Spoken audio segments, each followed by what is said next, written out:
ॐ तव कथामृतं तप्तजीवनं कविभिरीडितं कल्मषापहं श्रवणमङ्गलं श्रीमदादतं भुवि गृह्णन्ति ये भूरिदा जना. Sri Ramakrishna Kathamrita, the Gospel of Sri Ramakrishna. We are discussing the simple but profound statement of Sri Ramakrishna. The very first occasion when Master Maharshai, the recorder of the Gospel, Mahendranath Gupta, met him. Shandha Gayatri te loy hai, Gayatri abar Omkare loy hai. Sandhya merges into Gayatri, and Gayatri again merges into Om. Several dimensions of Om are important to discuss. Kathopanishad, etadhyevaksharam brahma, etadhyevaksharam param, etadhyevaksharam gyatva yo yudicchate tasya tat. Omkara represents the Parabrahman as well as the Aparabrahman. Both Apara and Parabrahma are discussed by Omkara. Apara Brahman is the Supreme Brahman called Nirupadhika Brahman, without any Upadhi. And Apara Brahman is that which is Sopadhika Brahman, with Upadhi. Parabrahman has no name and form, transcendent, beyond time, space and causation. And the Sopadhika Brahman, which is the Apara Brahman, is called the Hiranyagarbha, is called Ishvara, is called the Saguna Brahman. And Om can be used with respect to both. If you want to do Upasana of the Saguna Brahman, you can use Om, as most of the mantras used for meditation, for Upasana, have this Om. Om is a common bija for all the deities. In Tantra, you have individual bija mantras. They are seed formulae which are supposed to contain the power of that particular deity. Kali, for example, is supposed to be in the bija mantra Kreem, Krishna in Kleem, Saraswati in Aim, Ganesha in Gam, and so on. But all of them commonly can be invoked and worshipped with the bija mantra, which is Om. Om is not a bija in that sense. It is a Vedantic representation of Brahman. It is used in Vedanta, it is used in Yoga. Tasya Vachaka Pranavaha. Vedanta, the Yoga Sutra, Patanjali. The Vachaka of Brahman is Om, Pranava mantra. Vachya is Brahman, the designated and the designate. The word, the mantra which designates, is Om. That substance which is being designated by Om is Ishvara, Apara Brahman, or Brahman, the Supreme Brahman, which of course cannot be designated. The way of saying Om represents both the Parabrahman and Aparabrahman. Etad alambanam shreshtham, etad alambanam param, etad alambanam gyatva brahmaloke mahiyate. Kathopanishad. That is the supreme support, and that is the strongest to support. Just by meditating upon and chanting Shuddha Pranava Om, one can reach the highest. In fact, for sannyasis of a very, very high order, Paramahamsas and so on,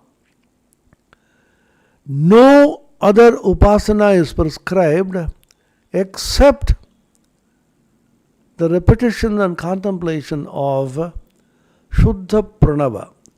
Just Om with no Bija mantra, no other mantra, no study, nothing except Om.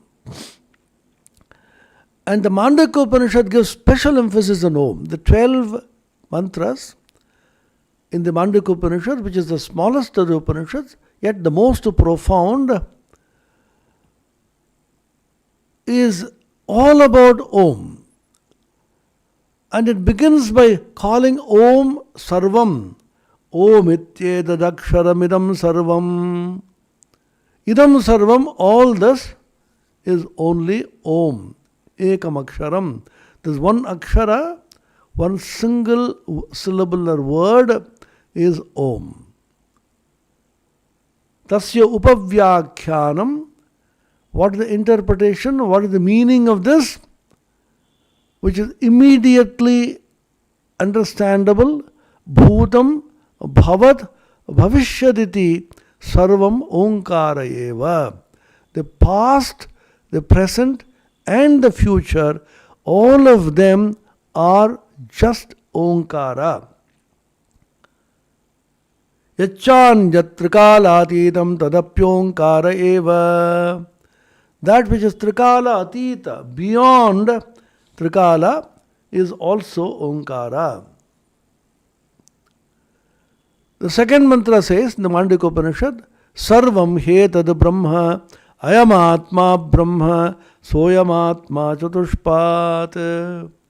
So look at the equation, like a mathematical equation. The first mantra said, Om ityetadidam sarvam. Second mantra says, Sarvam hetad brahma. Om equal to Sarvam, first mantra. Sarvam equal to Brahman, second mantra. And it also adds Ayam Atma Brahma, Brahman equal to Atma. So you get a simple equation. Om equal to Sarvam equal to Brahma equal to Atman. So you have four components. Om, Sarvam, Brahma, Atma. So 2 by 2 if you take, Om equal to Sarvam, one equation. Om equal to Brahma, second equation. Om equal to Atma, third equation. Or Sarvam equal to Brahma, Sarvam equal to Atma, or Brahman equal to Atma, Brahman equal to Sarvam, Brahman equal to Om. So just remember this simple equation of the Mandukya Upanishad, first through mantras. Om ityetadidam sarvam. First mantra, Sarvam hi etad brahma, ayam atma brahma. These three put together, you get a simple equation. Om equals Sarvam equals Brahma equals Atma.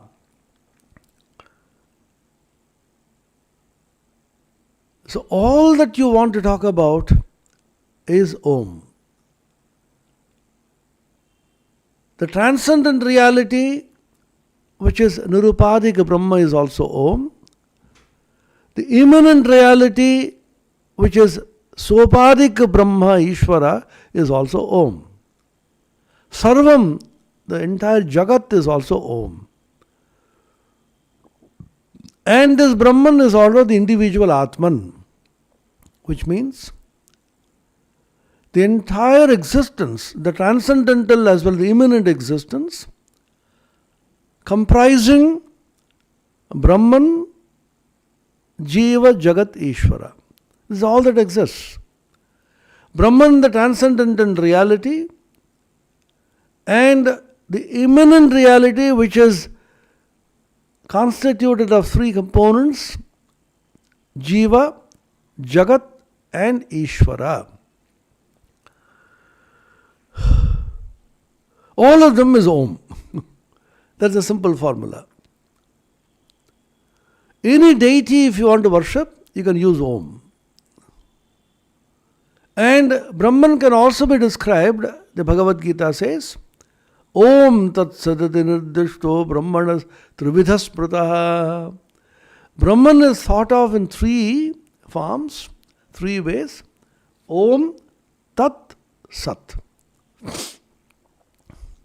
All of them are Brahman. Brahmanas trividhas prataha. Om, Tat, Sat iti. Tat is Brahman, Sat is Brahman, Om is Brahman.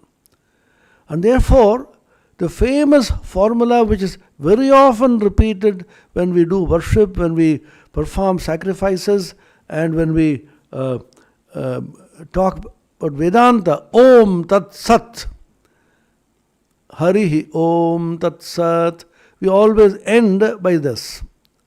Om Tat Sat is actually Brahman expressed in three ways, of which Om is the supreme. Om is the supreme, is the chief of all the Vedic mantras. Yas Chandasam Rishabho Vishwarupaha. There's also Vishwarupa, Sarvarupa. Here Vishwa means Sarva. That means all the forms in which Brahman exists in this world is only Om. Chandasam Rishabha. Rishabha means the chief, supreme. Chandas here means Vedas. The supreme word in all the Vedas is Om. Yes, Chandasam Rishabho Vishwarupaha. And the world of relativity is name and form. Name and form is time and space. What is form? Form is a limitation in space. Form exists in space, and name exists in time. This is body and mind. Body-mind, which is the relativity, microcosmic and macrocosmic, is equivalent to space and time, and is equivalent to form and name. This equation we should remember. The world of relativity comprising names and forms, space, time, and therefore causation, is also the manifestation of the same Om. Now, what is time? Unlike space, which is no direction, you can move back and forth in space, right, left, up, down, tangentially, and so on. In time, there's unidirectional time. You can't reverse the arrow of time. Time is the flow from the past through the present into the future. This is time.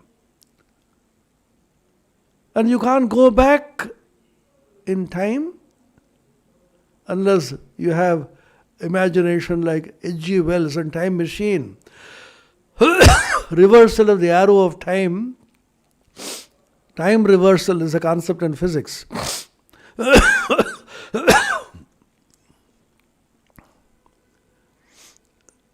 And it is said, if all the charges are reversed, see, the positive charges become negative and the negative charges become positive, and left and right are reversed, the parity reversal.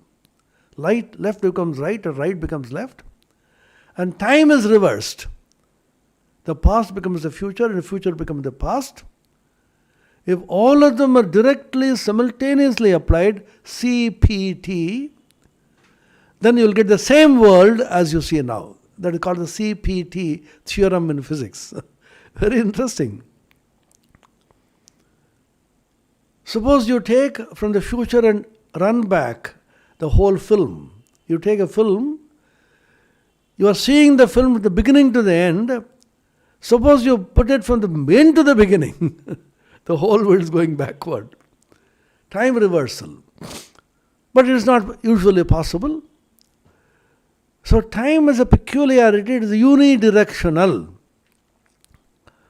But the space and time constitute the entire world of relativity through nama rupa, which are called upadhi, limiting adjuncts. Our real nature, according to Vedanta, the infinite and the absolute, unlimited, vast, huge. Brahma means huge.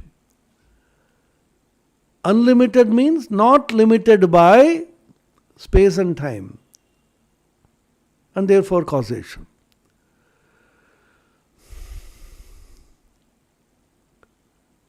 So what limits the infinite?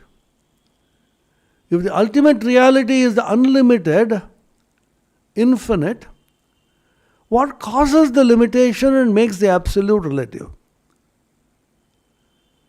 What makes the absolute relative through limitation is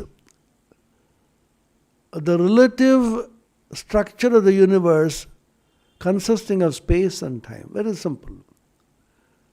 Swami Vivekananda gives a simple chart, a picture in his Jnana Yoga. He says Brahman at the top, middle, space, time, causation, and here the world. The world is just Brahman seen through the screen of space, time, and causation.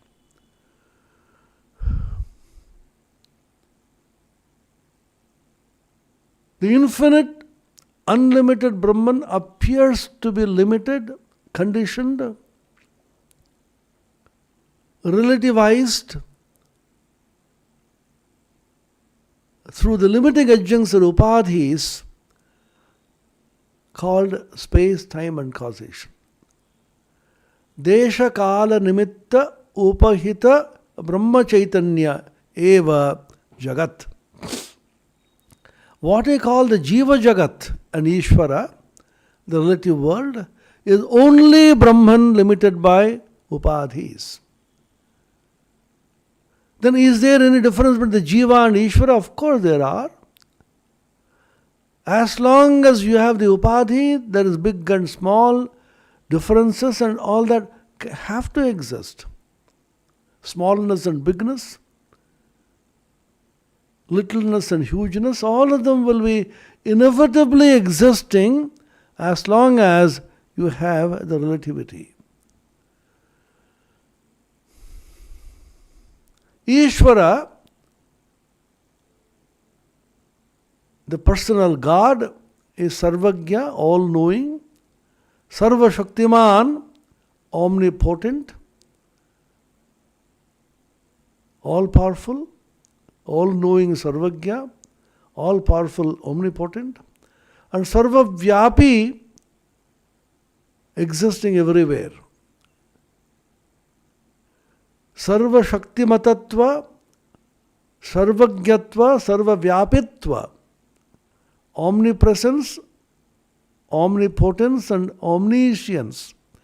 These are the three inevitable characteristics of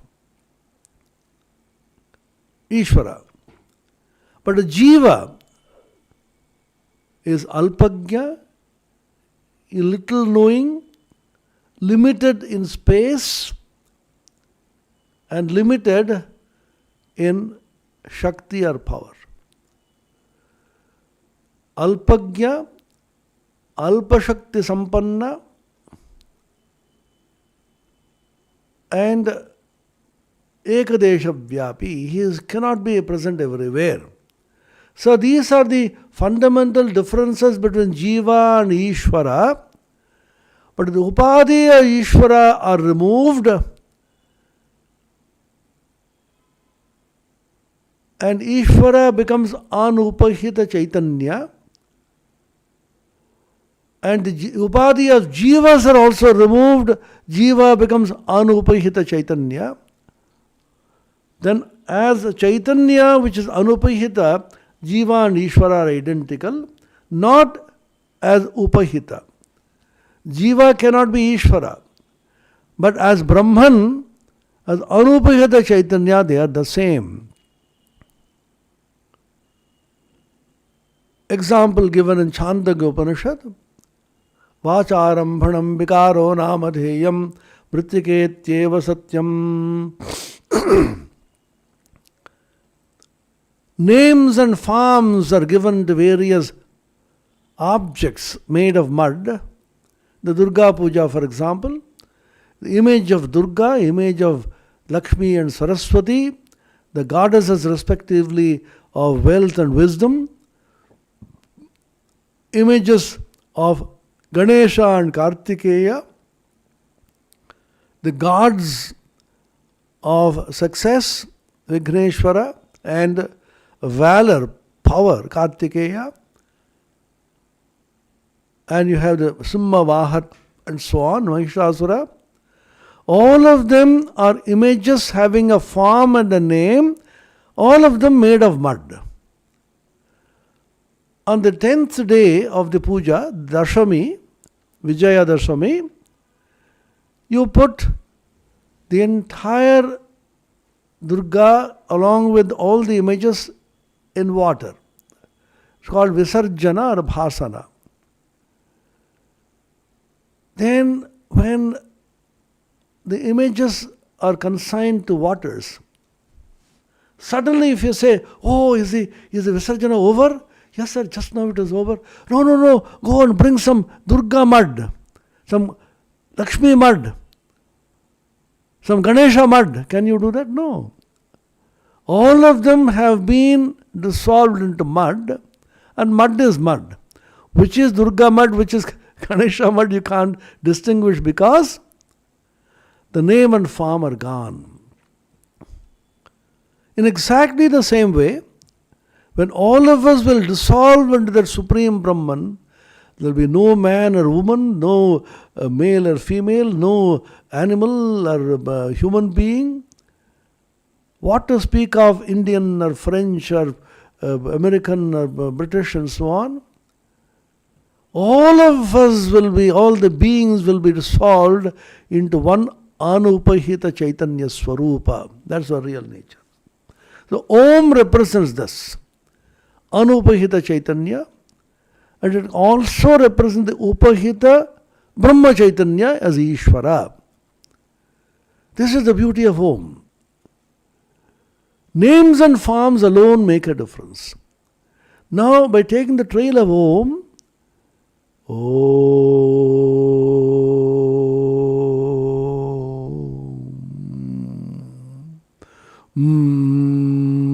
it's called Amatras Chaturtha.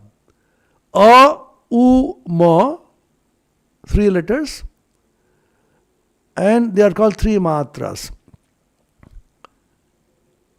And the Amatra, which is beyond A, U, Ma, is the Turiya, the 4th.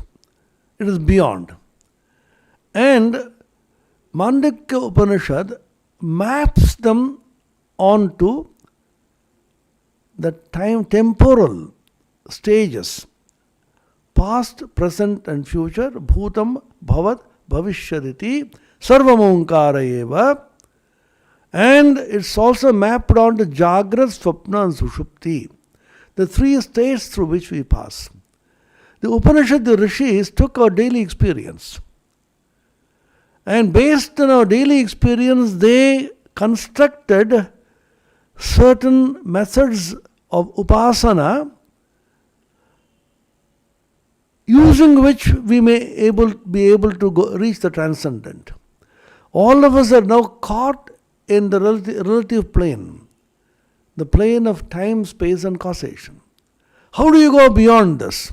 Use this, analyze this, contemplate it, and riding the Vahana, the chariot of the 3 states, Jagrat, Swapna, Sushupti, fly to the infinite beyond to the Turiya. It's called Pada. Sarvam hetad brahma ayamatma brahma soyamatma chatushpad. Dvitiya mantra of the Mandika Upanishad. Soyamatma chatushpad. This Atman is of 4 padas. Pada means quarters. They are not legs or feet, but they are 4 quarters. 1 quarter is called a pada. 4 quarters make one whole. 1/4 is a pada. Jagrat, Swapna, Sushupti are the 3 padas. And the Turiya, which is the 4th pada, is actually the whole. It makes the whole complete. Jagrita sthana, waking state, is the Prathama pada. Dream state is the Dvitiya pada. And the deep sleep Sushupti state is the Tritiya pada. And Chaturtha is the Amatras Chaturtha. Now pada comes from the dhatu pad. Pad means to attain. A question may arise. Jagrat, Swapna and Sushupti are conditioned by time, space and causation, and therefore they are not the ultimate goal to be attained. The ultimate goal according to Vedanta is to attain that state which is beyond space, time and causation, Jagrat, Swapna, Sushupti, past, present and future.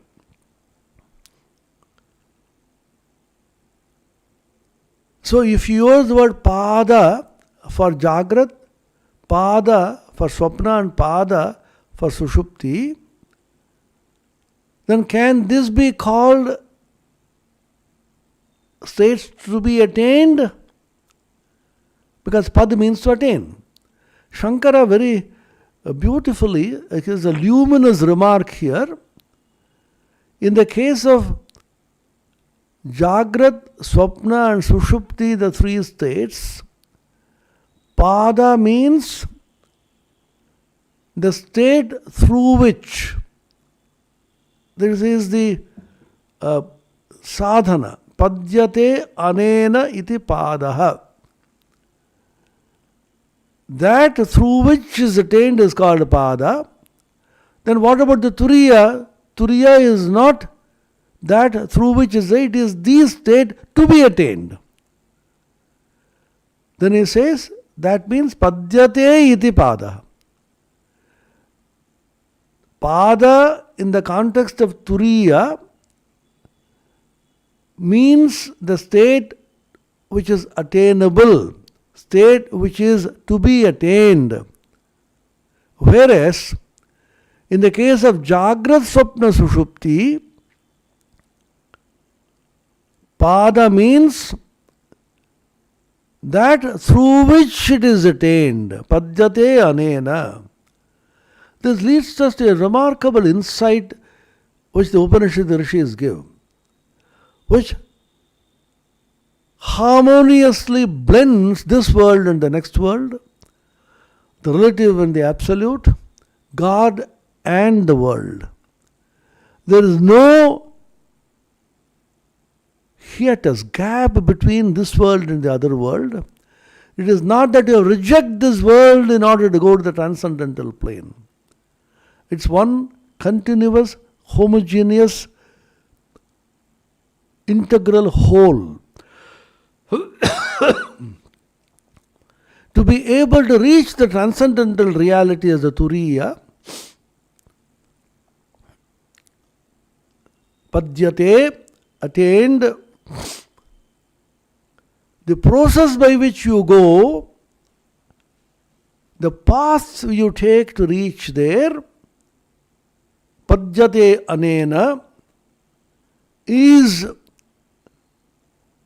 the 3 states, Jagrat, Swapna, Sushupti, which are relative. Which means all the experiences that you have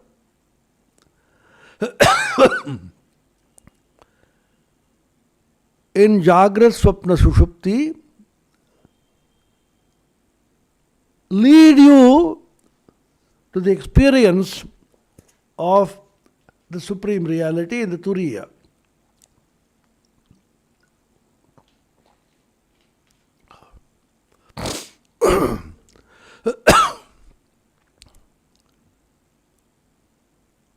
It is not that you have to reject the experiences in the relative plane, Jagra, Swapna, Sushupti, to be able to reach the transcendental reality.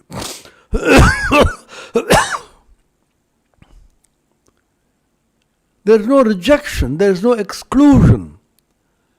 Vedanta in particular and Sanatana Hindu Dharma in general is one of great inclusivity or inclusion. Nothing is rejected. Jagrat state experience, waking state experience, Swapna, dream state experience, Sushupti, the deep sleep state experience, all of them are to be taken into account to go beyond these three states and realize the infinite reality.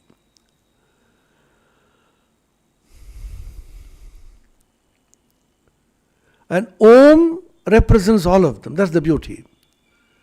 Is it possible to have one small word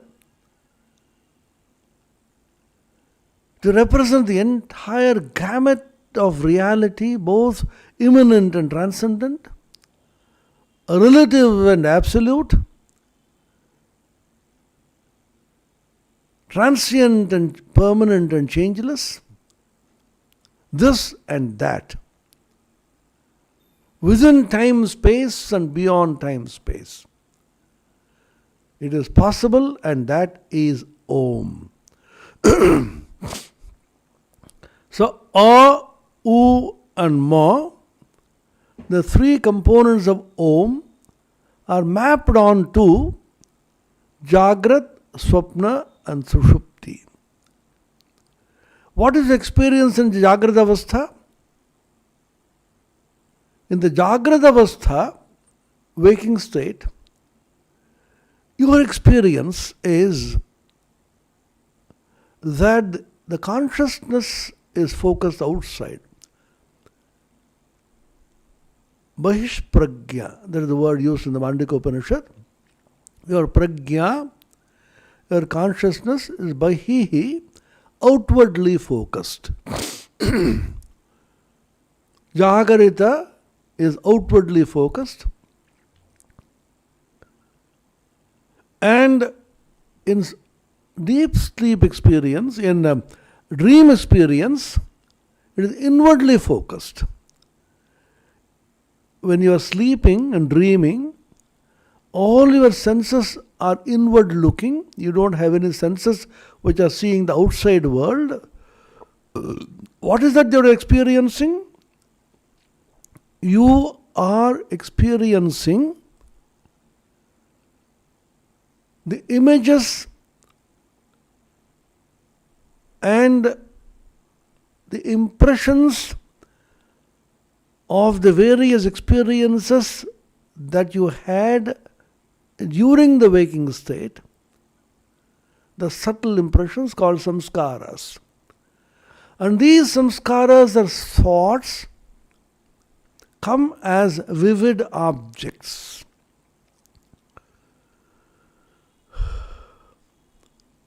Thought is actually an object. We don't realize in the waking state. What we call matter is only thought. Swami Vivekananda said in the inspired talks which he gave to a small group of serious Vedanta students in Thousand Island Park,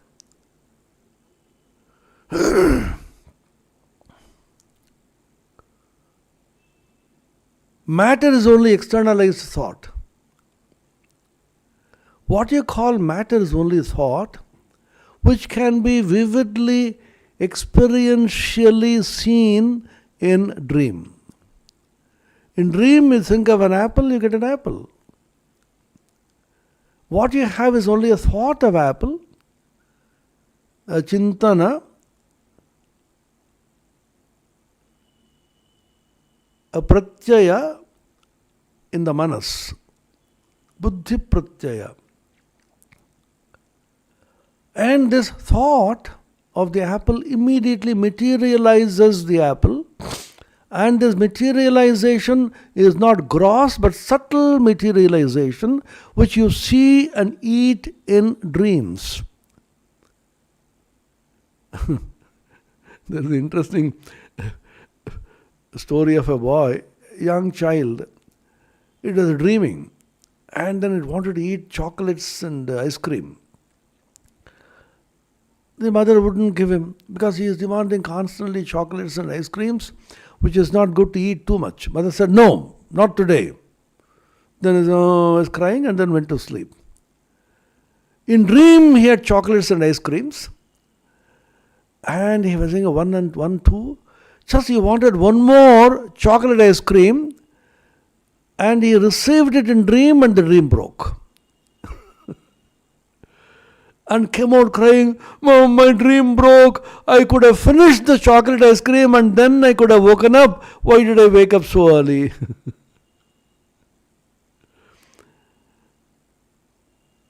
So we are having a feast in dream, but before we could finish the entire feast, suddenly we get up.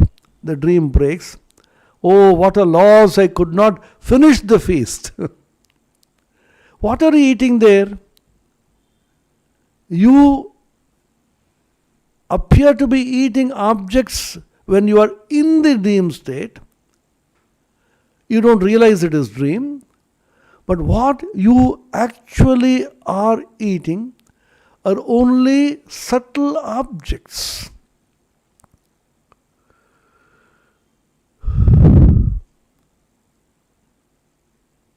They appear to be objects in dream, but they are only subtle, made of thoughts. So in dream, therefore, you are creating subtle objects out of your own thoughts in consciousness. This is a very interesting thing to remember. These things have been analyzed by the Upanishads. Omkara has this dimension.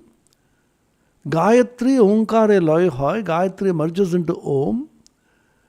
That means the Pragya, awakened Dhi in Gayatri, merges into the Hiranyagarbha, the cosmic consciousness, which is the Apara Brahman, which is one aspect of Om. Avuma, that merges into the Turiya, which is the Parabrahman. Yached Vang Manasi Pragya, Tadyached Jnana Atmani, Jnanamatmani Mahadani Yached, Tadyached Shanta Atmani. Kathopanishad. All the external senses are merged in the mind as as thoughts. And the thoughts are merged in the heart, the Vijnana, and the Vijnana is merged in the cosmic Vijnana, which is the Hiranyagarbha, which is called the Mahat, and that is merged into the Shanta Atman, which is Supreme Brahman. So Om represents the Apara Brahman as the Hiranyagarbha, and the Parabrahman as the Supreme Absolute Brahman. Gayatri, Omkare, Loy Hoy. Gayatri merges into Om. The Pragya, the Dhi awakened in the Gayatri, merges into the cosmic Vijnanamaya, which is the Hiranyagarbha. Samashti Buddhyupahita Chaitanya, and that manifests as A-U-Ma in waking, dream and deep sleep. So in dream state, therefore, we become creators, as it were.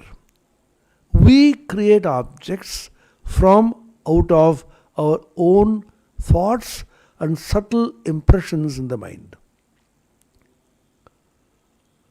Thought becoming an object, which means consciousness has the capacity to divide itself, as it were, into subject and object. Think of this. What is the glory of human consciousness? Our Chaitanya is so powerful, so glorious, so profound, so luminous. Unfortunately, this glorious consciousness is caught in eating and drinking and socializing, wasting our time and energy in all kinds of occupations which do not conduce to the realization of the ultimate. That is why Sri Ramakrishna says, merge Gayatri into Om. Awaken the Gayatri, the Dhi, in the individual Vijnanamaya, then move over onward to the cosmic Vijnanamaya, Hiranyagarbha. Consciousness has the capacity to divide itself into a subject and an object. In dream, there is U.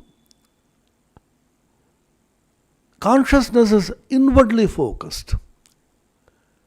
Mahish Prajna outwardly focused in Jagrata Avastha. Antah Prajna inwardly focused in the Swapna Avastha, dream state. What happens in the deep sleep state? Analyze your experience. Remember, Upanishad is not a theory or a theology, not even philosophy or religion. It is just a simple analysis of our daily experience, resulting in a profound insight into what we ourselves actually are. It is so simple, so scientific, so rational, which is a supra reason, not with the ordinary reason. But you use reason to investigate, and the reason gets lost and dissolved. In the supreme state where reason becomes unreason, mortal becomes immortal. Swami Vivekananda wrote in a letter, you have not drunk of that fountain which makes reason unreason, mortal, immortal, this world a zero and of a man a god. What a powerful language. Reason becomes unreason, mortal becomes God. And the world becomes a zero. That means the world of relativity vanishes into nothingness and is replaced by the supreme reality.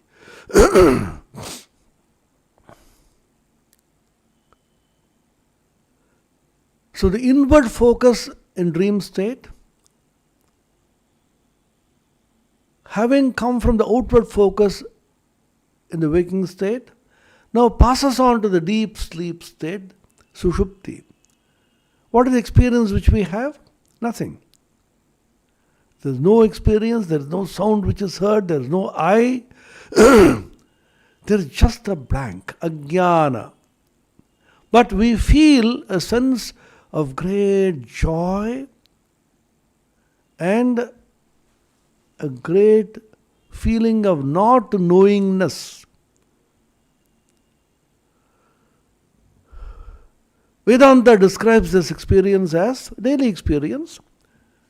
Sukham asvapsam nakinchidavedisham. I slept happily. I did not know anything. So you have the experience of not knowingness, ignorance, and you have the experience of joy. So who experienced this joy? So Vedanta says, therefore, there should be a consciousness which is present in deep sleep, not manifest, neither inwardly focused, nor outwardly focused for it to be manifest, but remaining as just a mass of consciousness. This mass of consciousness called Pragyana Ghana.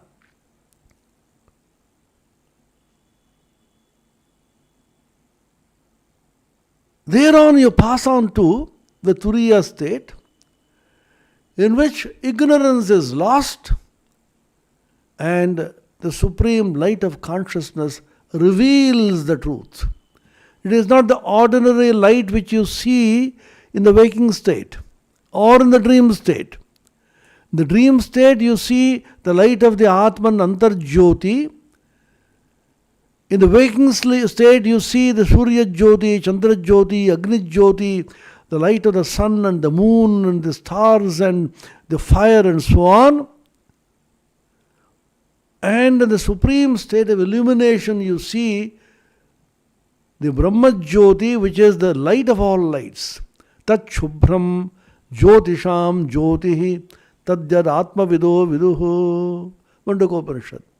That is the pure and the light of lights. Jyotisham Jyotihi. Jyotira Jyoti Ujjvala Hridi Kandara Tumitama Bhanjanahar. Prabhu Tumitama Bhanjanahar. Swami Vivekananda sang this song in the Aratrikam.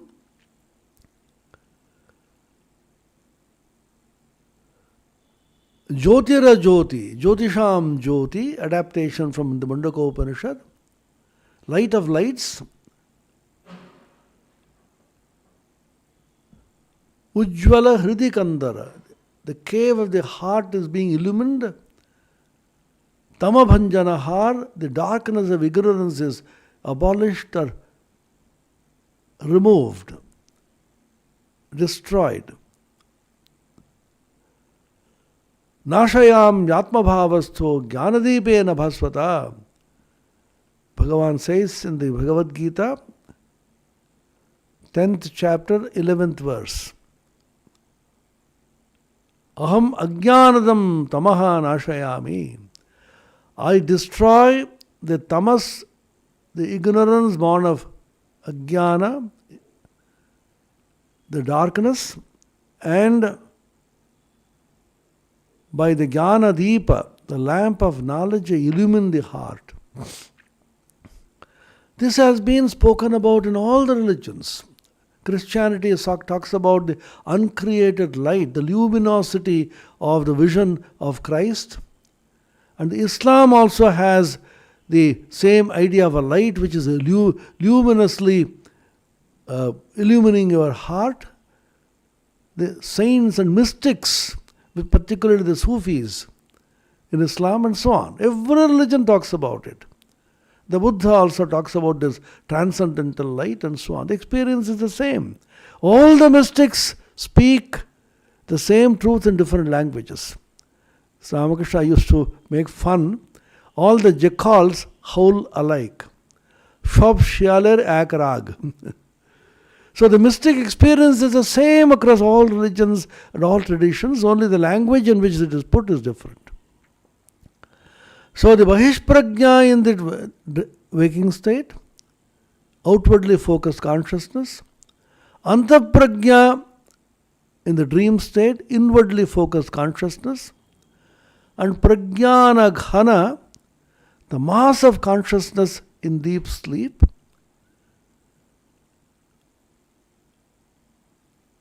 Is transcended in the transcendental state of Turiya. What is the state of consciousness there? Is it Mahishprajna, outwardly focused? No. It is Antaprajna, inwardly focused? No. Is it a mass of consciousness as in deep sleep? No.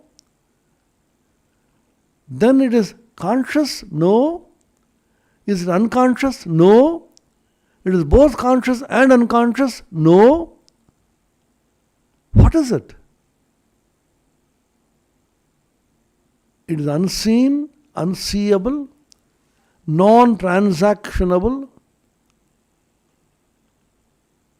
can't be ungraspable, can't be grasped.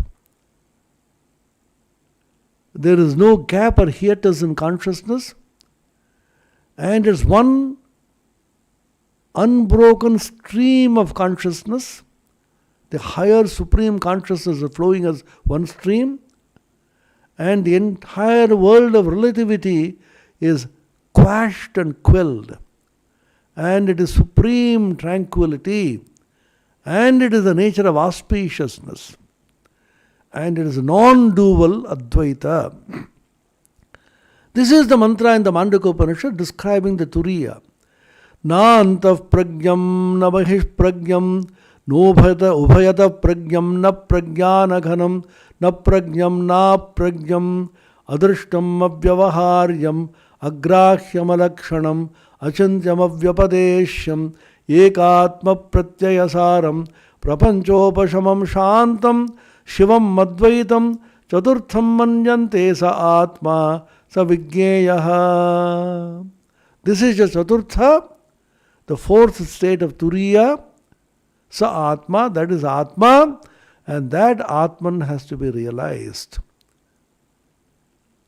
Gayatri Omkare Laya. What is the purpose of this Laya? Merging. Through that Omkara, you realize the supreme truth of Atman as Brahman.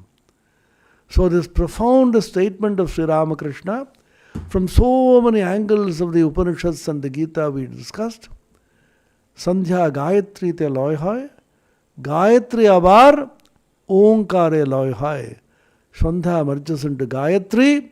All the activities of the senses and the mind, they stop and merge into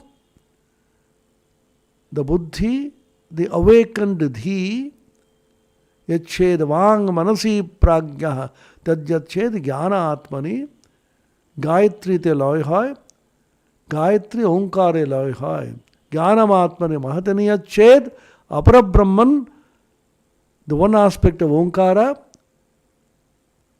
Tadyached Shanta Atmani, into the Parabrahman, which is the supreme state of Brahman, the transcendental state of Omkara.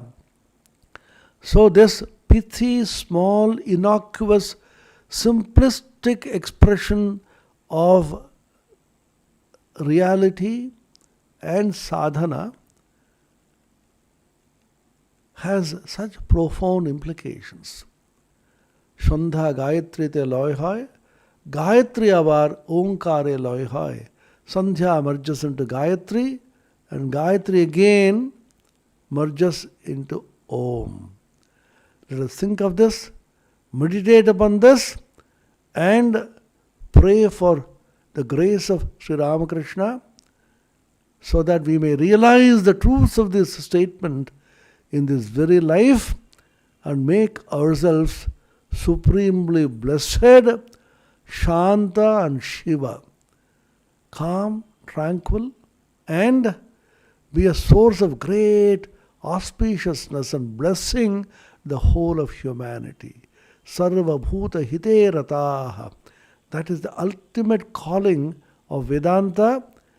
You have the greatest concern for the welfare of all beings, human beings, subhuman beings, environment, plant, animals, fishes, all the beings in the world.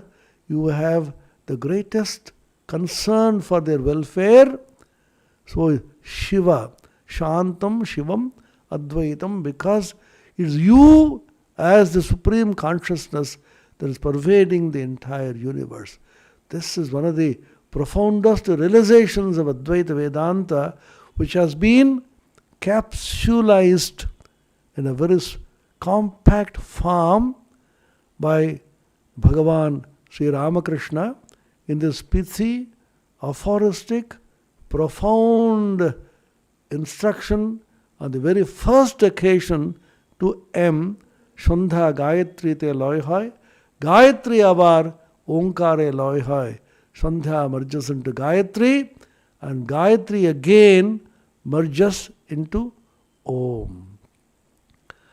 Om Niranjanam Nityamanantarupam Bhaktanukampa Dhrita Vigraham Vai Ishavataram Parameshamidyam तं रामकृष्णं शिरसा नमामः।